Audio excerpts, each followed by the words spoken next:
Please don't forget to subscribe Mufti Muhammad Online for more Islamic بسم videos. اللہ الرحمن الرحیم۔ انم رفیق کوئٹہ سے یہ بہن سوال کرتی ہیں، کیا عورت اور مرد کے سجدہ کرنے کا طریقہ ایک جیسا ہے یا کوئی فرق ہے؟ رہنمائی فرما دیں۔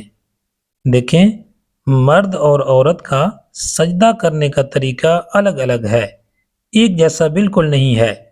مرد کے لیے یہ حکم ہے کہ مرد جب سجدہ کرے گا تو اس کے لیے پاؤں کی 3 انگلیوں کا پیٹ زمین پر جمنا یہ واجب ہے، اور کم از کم 1 انگلی کا پیٹ زمین پر لگنا یہ شرط ہے۔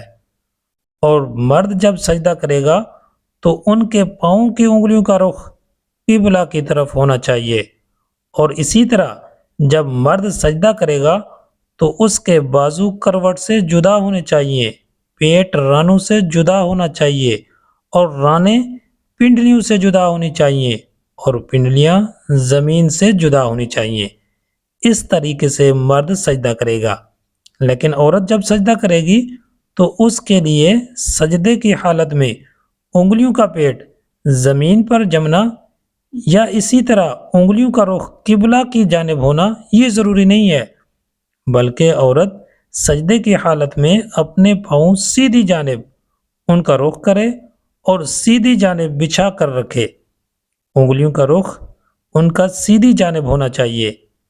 اس طریقے سے عورت سجدہ کرے گی، اور سجدے کی حالت میں عورت کے بازو کروٹ سے ملے ہونے چاہیے، اور پیٹ رانوں سے ملا ہونا چاہیے، اور رانے پنڈلیوں سے ملی ہونی چاہیے، اور پنڈلیاں زمین کے ساتھ ملی ہونی چاہیے۔ اس طرح سے اپنے آپ کو سمیٹ کر سجدہ کرے گی تو مرد کے لیے سجدہ کرنے کا الگ طریقہ ہے اور عورت کے لیے الگ طریقہ ہے۔ اسی طرح بہار شریعت میں لکھا ہوا ہے۔ امید ہے بات سمجھ آ گئی ہوگی۔ اللہ تعالی ہم سب کو عمل کرنے کی توفیق بخشے۔